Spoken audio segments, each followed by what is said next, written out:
കഴിഞ്ഞ 70 വർഷത്തോളമായി നേത്രചികിത്സാ രംഗത്ത് വളരെ പ്രശസ്തമായ സേവനം കാഴ്ചവെക്കുന്ന ഹോസ്പിറ്റലാണ് ഈ ലിറ്റിൽ ഫ്ലവർ ഹോസ്പിറ്റൽ. അങ്കമാലി എന്ന നഗരത്തെ വിശ്വപ്രശസ്തമാക്കിയത് ഈ ആശുപത്രിയാണ്. സിറ്റി ഓഫ് ലൈറ്റ് എന്ന പേര് ഈ നഗരത്തിന് വീഴാനുള്ള കാരണവും ഇവിടുത്തെ നേത്രരോഗ ചികിത്സാ വിഭാഗമാണ്. നേത്രരോഗ ചികിത്സയുടെ എല്ലാ സബ് സ്പെഷ്യാലിറ്റികളും ഒരുപോലെ ഇവിടെ വർക്ക് ചെയ്യുന്നുണ്ട്. പ്രധാനമായിട്ടും retina, paediatric ophthalmology and strabismus, oculoplasty, cornea, glaucoma, refractive surgery, contact lenses, spectacles എന്ന് തുടങ്ങി എല്ലാ മേഖലകളിലുമുള്ള നേത്രരോഗ ചികിത്സ ഇവിടെ ഇന്ന് ലഭ്യമാണ്. പോരാഞ്ഞ് നമ്മൾ പാവപ്പെട്ട രോഗികൾക്ക് ഫ്രീ ആയിട്ട് കാറ്ററാക്ട് ഓപ്പറേഷനും മറ്റ് ചികിത്സയും നടത്താൻ വേണ്ടി മൊബൈൽ ഐ ക്ലിനിക്കുകൾ പ്രവർത്തിക്കുന്നുണ്ട്. കേരളത്തിൻ്റെ അങ്ങോളം ഇങ്ങോളം യാത്ര ചെയ്ത് ബസ്സിൽ പോയി രോഗികളെ കൊണ്ടുവന്ന് ഓപ്പറേറ്റ് ചെയ്യുകയും തിരിച്ചു കൊണ്ടാക്കുകയും ചെയ്യാനുള്ള സംവിധാനം നമുക്കിവിടെയുണ്ട്. അതുപോലെ സ്കൂൾ കുട്ടികളുടെ കണ്ണിൻ്റെ കാഴ്ച പരിശോധിക്കുന്നതിനും അതിന് ട്രീറ്റ്മെൻറ്റ് കൊടുക്കുന്നതിനും ഫ്രീ ആയിട്ടുള്ള റീച്ച് പ്രോഗ്രാം ഇപ്പോൾ ഇവിടെ നടക്കുന്നുണ്ട്. അതുപോലെ ഡയബറ്റിക് റെറ്റിനോപ്പതി സ്ക്രീനിങ് പ്രോഗ്രാം നടക്കണം. ഇതൊക്കെ നമുക്കുള്ള സാമൂഹിക പ്രതിബദ്ധതയുടെ ഭാഗമാണ്.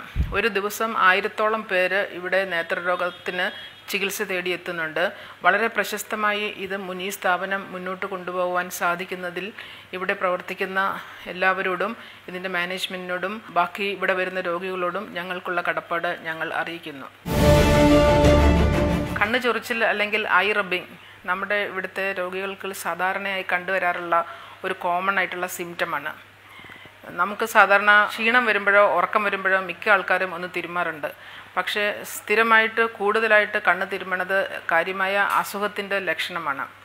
മെയിനായിട്ടും ഈ കണ്ണ് വളരെ ശക്തിയിൽ തിരുമിയാൽ, കണ്ണിൻ്റെ കൈയുടെ ഫിസ്റ്റ് വെച്ചിട്ട് ഇങ്ങനെ റബ്ബ് ചെയ്ത് കഴിഞ്ഞാൽ വളരെയേറെ ഫോഴ്സ് കണ്ണിൽ കൊള്ളുകയും അതുകൊണ്ട് പല ബാഡ് ഇഫക്ട്സും ഉണ്ടാവുകയും ചെയ്യുന്നു. കണ്ണിനകത്തുള്ള ചെറിയ ചെറിയ ബ്ലഡ് വെസൽസ് ഡാമേജ് ആവുക, അതിന് ചതവ് പറ്റിയിട്ട് കണ്ണ് വല്ലാണ്ട് റെഡ് ആവുകയും ചുവപ്പും ബ്ലീഡിങ്ങും വരാൻ സാധ്യതയുണ്ട്.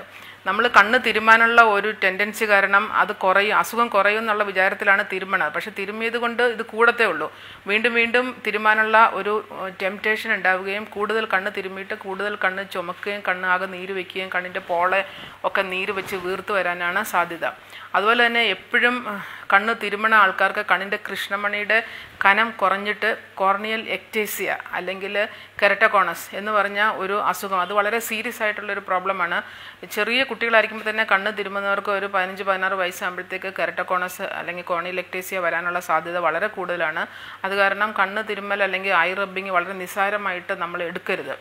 ഫോർ എക്സാമ്പിൾ വേറൊരു കാര്യം എന്ന് വെച്ചാൽ, എന്തെങ്കിലും ഒരു കരട് കണ്ണിനകത്ത് പെട്ടുപോയിട്ടുണ്ടെങ്കിൽ പിന്നെ നമുക്കത് റബ്ബ് ചെയ്ത് അത് പുറത്ത് കളയാനുള്ള ഒരു ടെൻഡൻസി വളരെ കൂടുതലാണ്.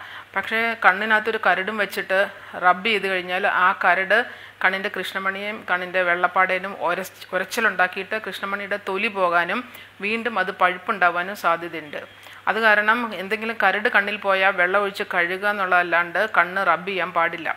പിന്നെ പ്രധാനമായിട്ടും നമ്മൾ എന്തെങ്കിലും സർജറി ചെയ്ത് കാറ്ററാക്ട് ഓപ്പറേഷനോ ഗ്ലോക്കോമ ഓപ്പറേഷനോ ഒക്കെ ചെയ്ത ആൾക്കാർ ശക്തിയായിട്ട് തിരുമിയാൽ വളരെ കാര്യമായ പ്രോബ്ലം ഉണ്ടാവാൻ, വൂണ്ട് ലീക്കും ഒക്കെ ഉണ്ടാവാൻ സാധ്യതയുണ്ട്. അപ്പോൾ ഒരു കാരണവശാലും എന്തെങ്കിലും ഓപ്പറേഷന് ശേഷം കണ്ണ് തിരുമാൻ പാടില്ല. എന്തുകൊണ്ടാണ് ഈ കണ്ണ് തിരുമാനുള്ള ടെൻഡൻസി, എന്താണ് അതിൻ്റെ കാരണങ്ങൾ എന്തൊക്കെയെന്ന് നമുക്കൊന്ന് പരിശോധിച്ച് നോക്കാം. ഏറ്റവും പ്രധാനപ്പെട്ട ചൊറിച്ചിലിനുള്ള കാരണം അലർജി തന്നെയാണ്. നമ്മുടെ നാട്ടിലത്തെ ഈ ഡസ്റ്റ് അല്ലെങ്കിൽ പൊടിക്കകത്ത് ധാരാളം മൈറ്റ്സ് എന്ന് പറയുന്ന ചെറിയ കീടാണുക്കളുണ്ട്. ഈ കീടാണുക്കൾ വളരെയേറെ അലർജി ഉണ്ടാക്കുന്ന സാധനങ്ങളാണ്.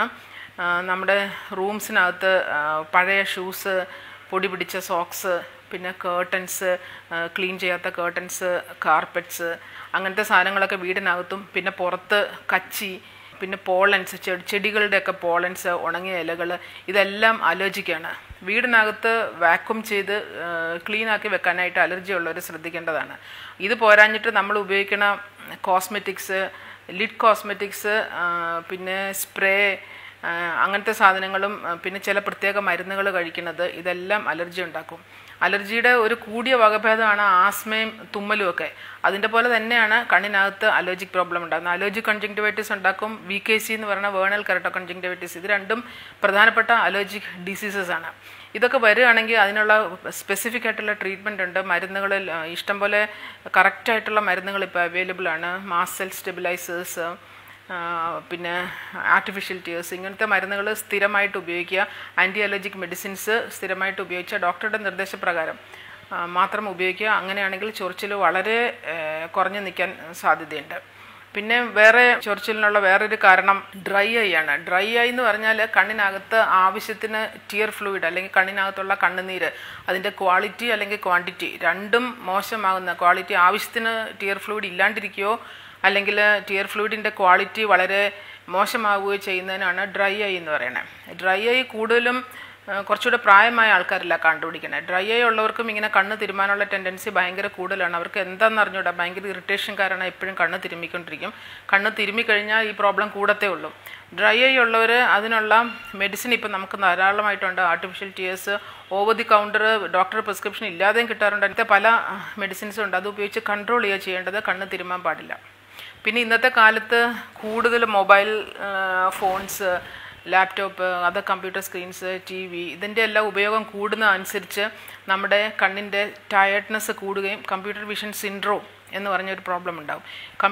അധികം നേരം കമ്പ്യൂട്ടർ നോക്കിയിട്ട് കണ്ണ് സ്ട്രെയിൻ വരുന്ന കമ്പ്യൂട്ടർ എഞ്ചിനീയേഴ്സ് അല്ലെങ്കിൽ കുട്ടികൾ മൊബൈൽ നോക്കി കുറേ നേരം ഇരുന്ന് കണ്ണ് സ്ട്രെയിൻ ചെയ്യുന്നവർ, ഇങ്ങനെയുള്ളവർ വളരെ ശ്രദ്ധിക്കേണ്ടത് ബ്ലിങ്കിങ് ആണ്. നമ്മൾ സ്ട്രെയിൻ വരുമ്പോൾ കണ്ണ് തിരുമുകയല്ല ചെയ്യേണ്ടത്, ബ്ലിങ്കിങ്, കണ്ണ് അടയ്ക്കുകയും തുറക്കുകയും ചെയ്യുക. പല പ്രാവശ്യം കണ്ണ് അടയ്ക്കുകയും തുറക്കുകയും ചെയ്യുമ്പോൾ കണ്ണിനകത്തുള്ള ടിയർ ഫ്ലൂയിഡ് കണ്ണ് മുഴുവൻ ഡിസ്ട്രിബ്യൂട്ടഡ് ആയിട്ട് വരുന്ന കാരണം റബ്ബിങ് ടെൻഡൻസിയും കുറയും, കണ്ണിന് ഭയങ്കര കംഫർട്ട് കിട്ടും, സൂത്തനിങ് ആയിട്ട് കിട്ടും. പിന്നെ നമ്മൾ ഒരു സ്ഥലത്ത് തന്നെ എല്ലാ സമയത്തും നോക്കിക്കൊണ്ടിരിക്കുക. അതിപ്പം ഒത്തിരി വായിക്കുകയാണെങ്കിൽ അല്ലെങ്കിൽ കമ്പ്യൂട്ടറിൽ ലാപ്ടോപ്പിൽ എന്തെങ്കിലും നോക്കിക്കൊണ്ടിരിക്കുകയാണെങ്കിൽ ഇടയ്ക്ക് കമ്പ്യൂട്ടറിൻ്റെ അല്ലെങ്കിൽ ലാപ്ടോപ്പിൻ്റെ സ്ക്രീനിൽ നിന്ന് കണ്ണെടുത്തിട്ട് ദൂരെയുള്ള ഗ്രീനറീസ്, നല്ല പച്ച ട്രീസ്, അങ്ങനെ ദൂരെയുള്ള സ്ഥലത്തിലേക്ക് ഇടയ്ക്ക് നോക്കണം. അങ്ങനെ കണ്ണിൻ്റെ ഒരു എക്സസൈസ് പോലെ കണ്ണ് എപ്പോഴും ഒരേ സ്ഥലത്ത് തന്നെ നോക്കാതെ പല സ്ഥലത്തേക്ക് ചലിപ്പിക്കുന്നതും കണ്ണിനൊരു സൂത്തനിങ് ആണ്. പിന്നെ ഡ്രൈനസ്സും ഇച്ചിങ്ങും കൂടുതലായിട്ട് തോന്നുവാണെങ്കിൽ നമുക്ക് വേറൊരു കാര്യം ചെയ്യാവുന്നത്, കണ്ണ് വാഷ് ചെയ്യണമെന്നുണ്ടെങ്കിൽ കണ്ണ് അടച്ചു പിടിച്ചിട്ട് തണുത്ത വെള്ളം മുഖത്തേക്ക് സ്പ്ലാഷ് ചെയ്യുക. കണ്ണിനകത്തേക്ക് അധികം വെള്ളം ഒഴിക്കാണ്ടിരിക്കുക, നല്ല ഉള്ള ടിയർ ഫ്ലൂയിഡും കൂടെ ഇല്ല ഡൈല്യൂട്ടായി പോകും. അത് കാരണം കണ്ണിനകത്തേക്ക് വെള്ളം ഒഴിക്കരുത്. കണ്ണ് അടച്ചു പിടിച്ചിട്ട് കോൾഡ് വാട്ടർ സ്പ്ലാഷ് ചെയ്യണത് കണ്ണിന് എപ്പോഴും ഒരു സൂത്തനിങ് ആണ്. പിന്നെ എപ്പോഴും കണ്ണ് ഫ്രീക്വൻ്റ് ആയിട്ട് ബ്ലിങ്ക് ചെയ്യാം.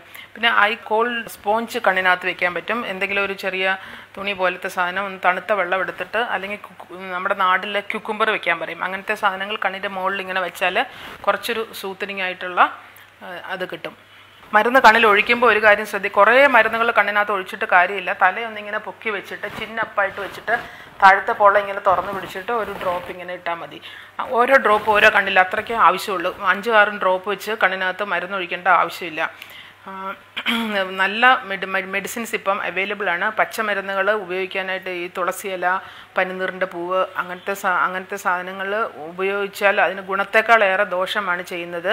ഇപ്പം നമ്മൾ അതിൻ്റെ പുറകെ പോകേണ്ട ആവശ്യമില്ല. മോഡേൺ മെഡിസിൻ നല്ലതായിട്ട് ഡെവലപ്പ് ചെയ്ത കാരണം നമുക്ക് വളരെ റിഫൈൻഡ് ആയിട്ടുള്ള, വളരെ സ്റ്റെറൈലായിട്ടുള്ള, ഒരു കണ്ടാമിനേഷനൊന്നും ഇല്ലാത്ത ഐ ഡ്രോപ്സ് നമുക്ക് അവൈലബിൾ ആണ്.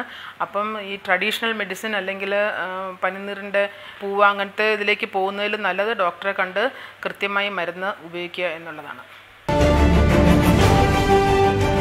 When there is ocular discomfort, primarily caused by irritation, pain and dryness, the impulsive reaction is to rub the eyes.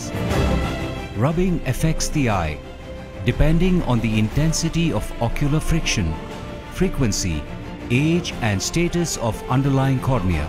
Excessive rubbing over a prolonged period can lead to corneal abrasion and thinning, leading to corneal ectasia, aggravation of inflammation due to the spread of germs and allergens, progression in IOP due to biomechanical stress, subconjunctival hemorrhage. Rubbing sensation is an impulsive response triggered due to multiple stimuli. While rubbing our eyes, our hands may not be at the best of hygiene. Rubbing the eyes on event of allergy, infection or inflammation worsens the condition and delays recovery. പല പ്രാവശ്യമൊക്കെ നമ്മൾ ഒരു ദിവസം കണ്ണ് തിരുമുകയും കണ്ണിൽ പല അസ്വസ്ഥത വരുമ്പോൾ സ്വാഭാവികം നമ്മുടെ കൈ കൊണ്ട് നമ്മൾ കണ്ണ് തിരുകുകയും ചെയ്യാറുണ്ട്. പക്ഷെ കണ്ണ് തിരുമുമ്പോൾ കൂടുതൽ കണ്ണിന്റെ നേത്രപടലങ്ങൾക്കും അല്ലെങ്കിൽ കണ്ണിന്റെ കാഴ്ചയ്ക്കുമൊക്കെ പല വിധത്തിലുള്ള അസ്വസ്ഥതകളും പ്രതിസന്ധികളും ഉണ്ടാവും. നിങ്ങൾ അതുകൊണ്ട് കണ്ണ് തിരുമാൻ തോന്നുമ്പോൾ കണ്ണ് തിരുമാതിരിക്കുക എന്ന ഒരു തീരുമാനം എടുക്കേണ്ടതുണ്ട്. ഈ നെവർ റബ് ക്യാമ്പയിൻ ഈ ഒരു തീരുമാനത്തിലേക്ക് നിങ്ങളെ നയിക്കാൻ സാധിക്കട്ടെ എന്ന് ഞാൻ ആശംസിക്കുന്നു.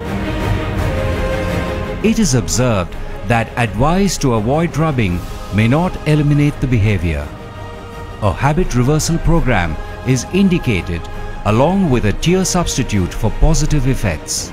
We are proud to introduce Never Rub, a behavioral change initiative to raise awareness about the ill effects of eye rubbing and help people avoid prolonged and intense rubbing at the time of discomfort.